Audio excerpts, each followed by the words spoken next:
Cambridge Practice Test for IELTS 1 by Vanessa Jakeman and Claire McDowell.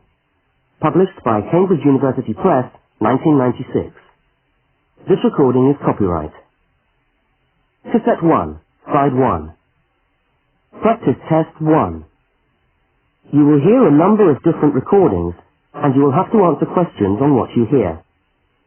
There will be time for you to read the instructions and questions, and you will have a chance to check your work. All the recordings will be played once only. The test is in 4 sections. Write all your answers in the listening question booklet. At the end of the test, you will be given 10 minutes to transfer your answers to an answer sheet. Now turn to section 1 of your question booklet.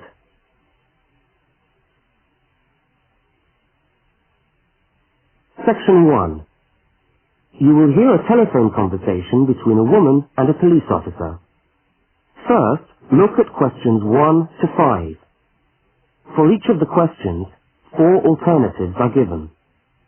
Decide which of the alternatives, A, B, C, or D, best fits what you hear on the tape, and circle the appropriate letter.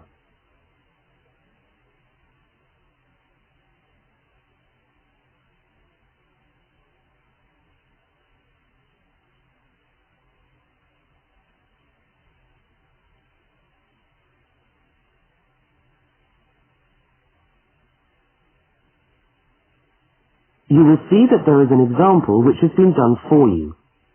On this occasion only, the conversation relating to the example will be played first.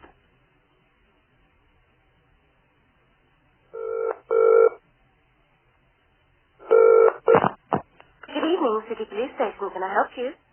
Oh, hello. I'd like to report a stolen briefcase, please. Just a minute and I'll put you through. The woman says she wants to report a stolen briefcase, so A has been circled. Now we shall begin. You should answer the questions as you listen, because you will not hear the recording a second time. Now listen carefully to the first part of the conversation, and answer questions 1 to 5.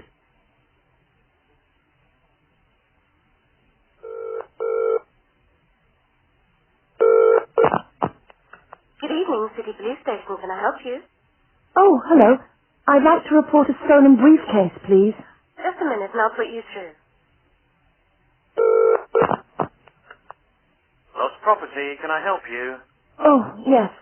I've had my briefcase stolen. Okay, I'll take some details. Tell me what it looks like, first of all. Well, it's a soft leather one, you know, not a heavy box type like a man's. And how does it close? It's got buckles at the front, 2 of them. They're gold-plated ones. Fine. Was it locked? No, I'm afraid not. Never mind. Any distinguishing features? Pardon? Any marks or badges on it that make it stand out? Only the brand name. And where's that? It's on the back, at the bottom in the left-hand corner. It's saggy. Oh, and there's a scratch. It's quite bad, but small, directly above the brand name. I did it recently, putting it on my bike. I got that. So, what did you have inside the briefcase? Well, all my papers from college. It's so frustrating, but thank goodness for computers. I haven't lost them completely. Yes, you're lucky. I had my wallet in my pocket, so I didn't lose that. But there were also my pens, which I got for my birthday, and a novel I was planning to read on the train. Right. Where exactly did you lose the briefcase? Well, I couldn't believe it. I was standing on the platform. It was right next to me. You were holding it? I just put it down on the floor, but I could almost feel it beside me. I was watching for my train because sometimes it comes early, and then next time I looked, my briefcase wasn't there. And what time was this? It must have been about 5:20. No, a bit later. I'd say 5:30 because it was just getting crowded and the train normally comes at about 25 to 6. Before they continue their conversation, look at questions 6 to 10.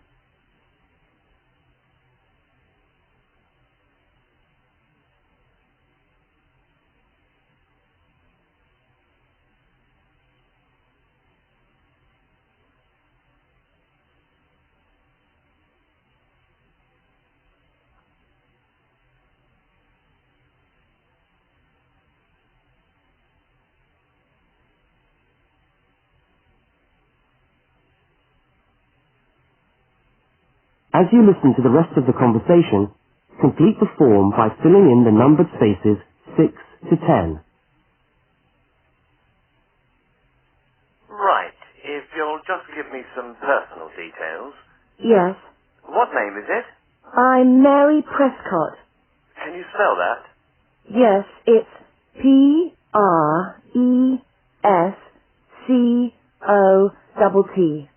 And your address? Flat 2, 41 Fountain Road, Canterbury. Fountain Road. Yes, number 41. And have you got a contact telephone number? Yes, it's 752239. 752239. Fine. One last question. What would you say the value of your briefcase is? Including the contents? Yes. Just a rough estimate is fine. I'm not sure. Well, the briefcase itself is quite new. I bought it last month for £40. I suppose about £65. The contents are worth about £20 or £25 at least. That's fine. Well, if you could come down to the station tomorrow, you can sign this form and have a look at what we've got here. Okay, thanks. Bye. Goodbye.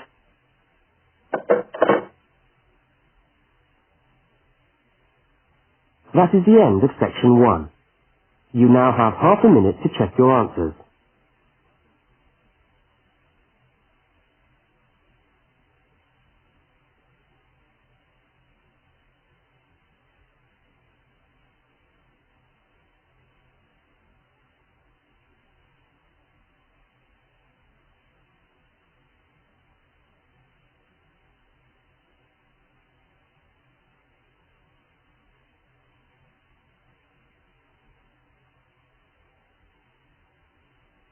Now turn to section 2.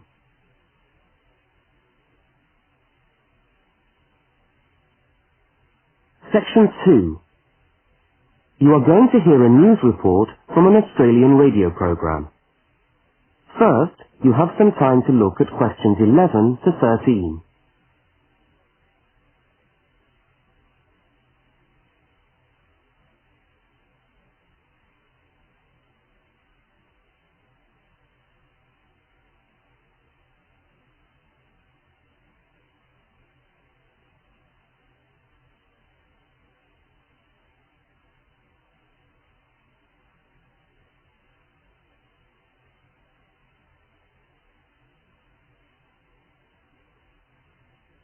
Now listen to the news headlines and tick the 3 other items which are mentioned.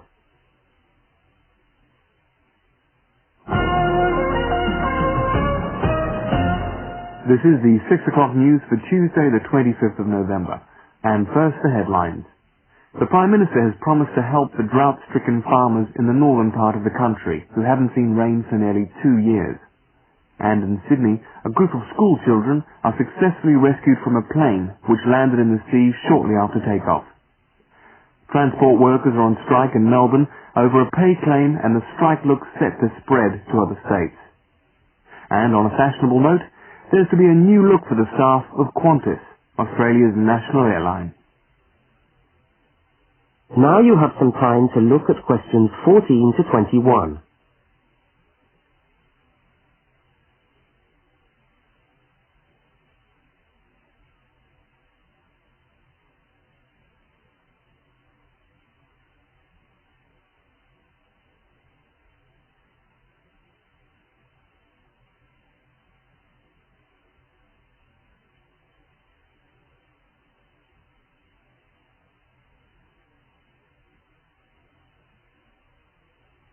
As you listen to the rest of the news, complete the notes in the spaces provided. The Prime Minister has pledged today that he will make $250 million available to help the drought-stricken farmers who have not seen rain for years get through the next 5 years. Money that was to have been spent on the restructuring of Sydney's road system has been reallocated to what the Prime Minister described as a more worthy cause. Farmers are to receive financial assistance to help see them through the worst drought in over 50 years. Many farmers feel that while the money is welcome, it has come too late to save them and their farms from financial ruin, and are angry that the government did not act sooner. A group of school children who were travelling in a privately chartered aeroplane from Sydney to Queensland to take part in a musical concert found themselves swimming for the shore when their aeroplane had to land in the sea just 3 minutes after taking off from Sydney Airport. The pilot managed to bring the aircraft and its 50 passengers down safely in the calm waters of Botany Bay, where boats and pleasure craft were able to come to the rescue of the boys. The fact that it was a weekend meant that there were hundreds of boats in the bay enjoying the good weather, and this undoubtedly helped the rescue operation. "We owe our lives to the skill of the pilot," said one of the boys, but the pilot replied modestly that it was all part of a day's work. However, all their musical instruments were lost, and they never got to play at the concert. That is the end of section 2. You now have half a minute to check your answers.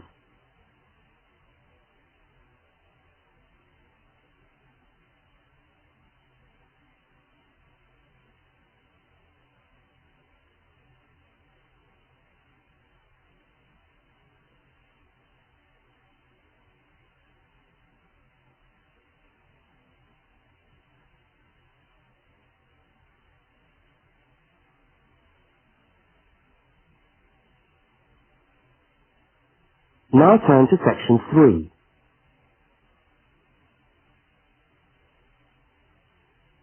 Section 3. In this section, you will hear a conversation between a university student and a university lecturer.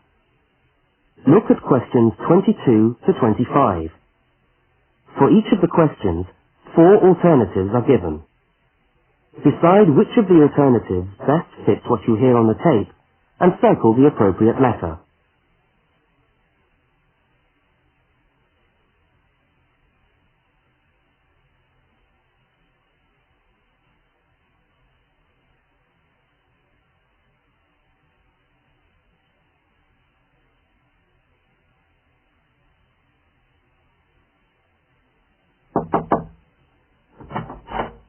Hello. Can I come in? Oh, yes, come in. How can I help you? I was looking for the economics office. I've been all over the arts faculty building looking for it, but I could only find the School of Accounting and Economic History. Is this the right place? Yes, this is the School of Economics. Oh, good.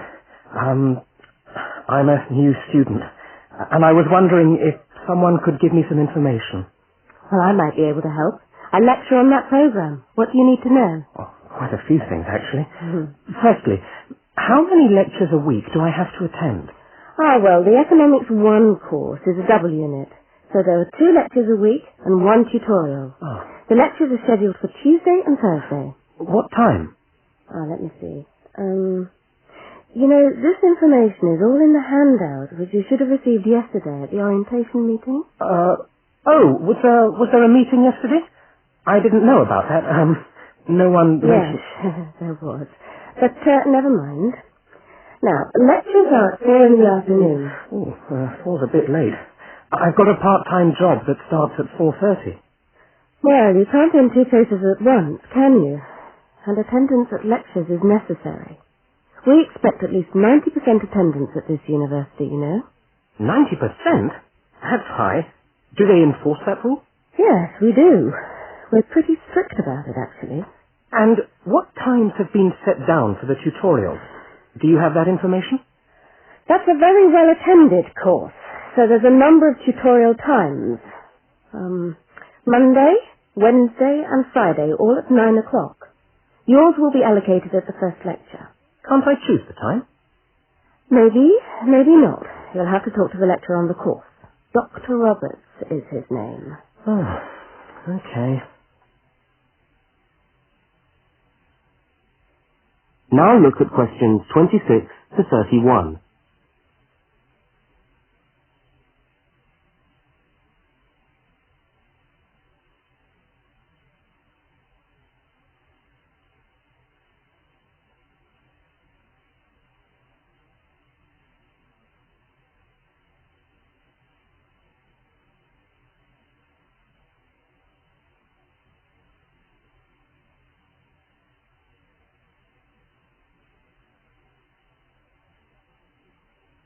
As the conversation continues, complete the notes in the spaces provided. Anything else I can help you with while you're here? Well, yes, actually. Do you know what the course requirements are? I mean, how much work is expected for this course? Well, you have to complete a tutorial paper. What does that involve? Well, it's a piece of work on a given topic based on some set reading tests. You'll have to give a small talk to your tutorial group. Oh, how long does that have to be? Oh, about 25 minutes usually. I have to talk for 25 minutes? Yes, that's right. And then you have to write up your piece of work and give it to the lecturer to be marked. Right. And is that all? No! You also have to complete a 3,000-word essay on a topic. Can I choose the topic? Yes, usually you can. Right. That shouldn't be too bad. And in addition to that, there is an exam. An exam? What sort of exam? Well, it's an open book exam. Does that mean I can have the textbook with me during the exam? Yes, that's right.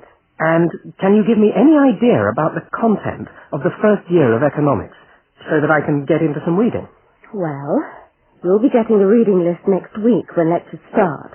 All the books are in the library. Yes, but won't everyone else take them out as soon as they get the reading list too? Well, yes, they might.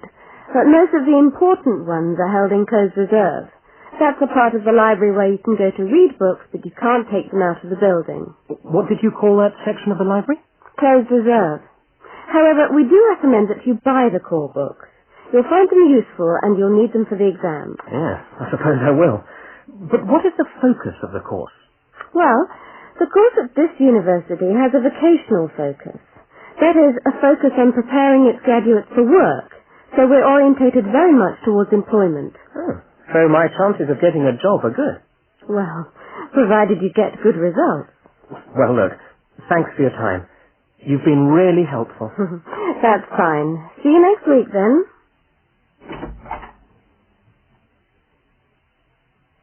That is the end of section 3. You now have half a minute to check your answers.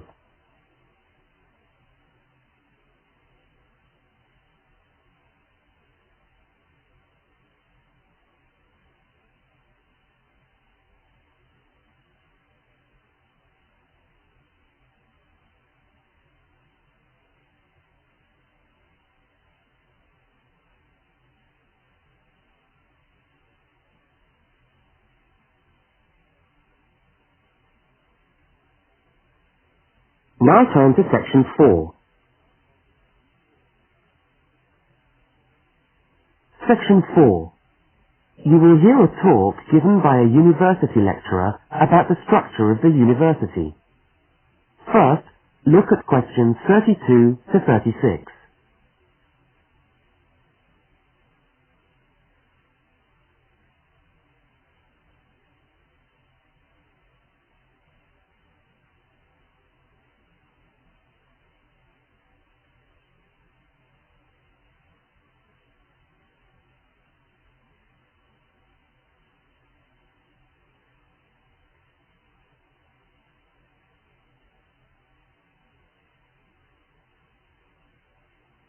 Now listen and answer questions 32 to 36.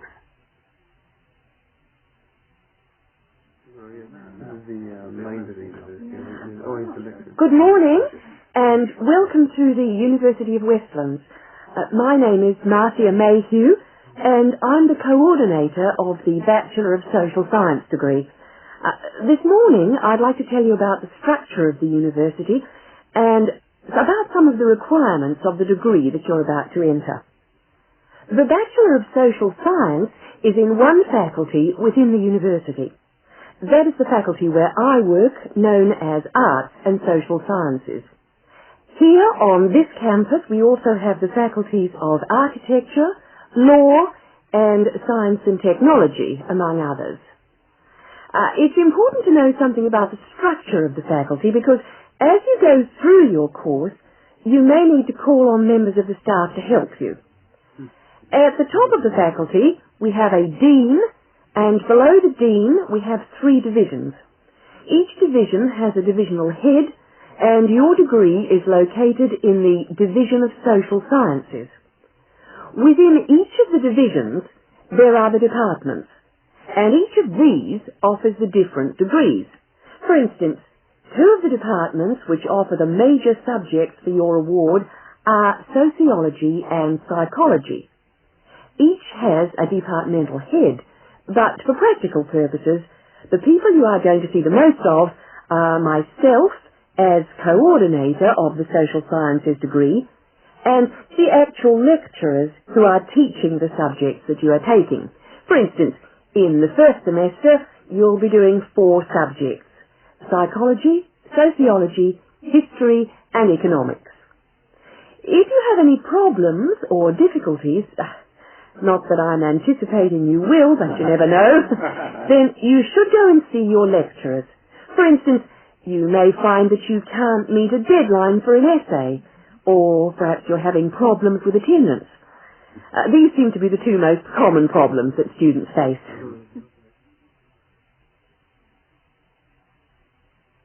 Now look at questions 37 to 41.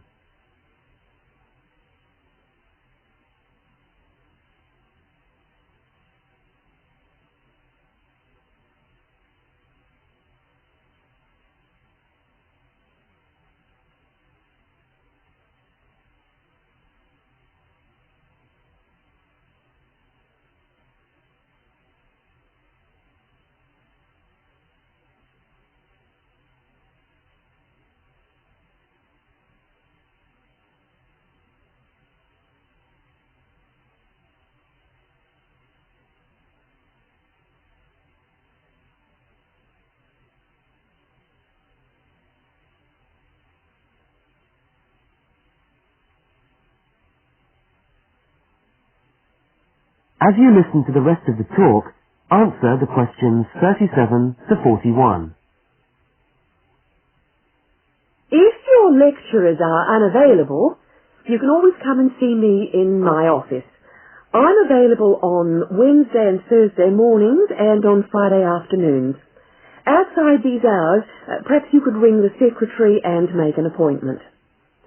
Now, you'll note that all of the subjects which you undertake in the first year are composed of lectures and tutorials. A lecture is about an hour long and a tutorial usually runs for about 2 hours.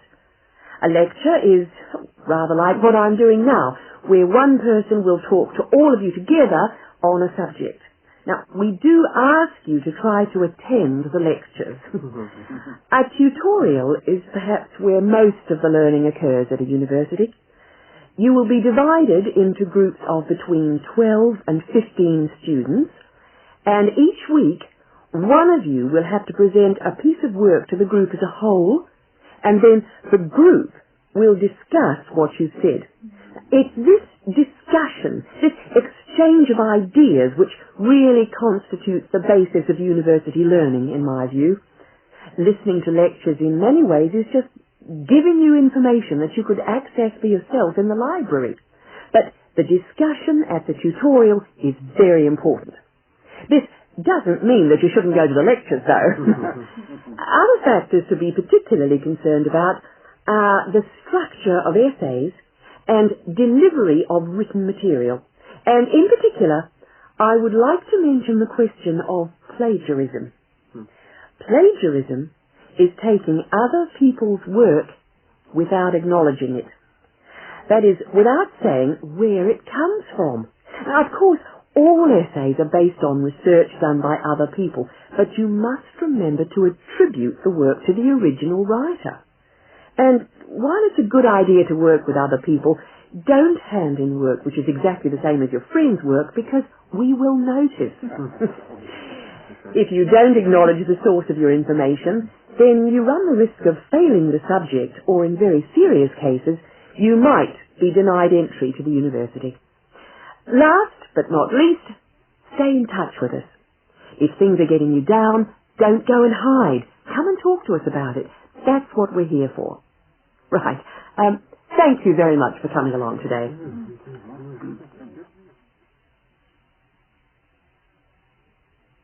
That is the end of section 4. You now have half a minute to check your answers.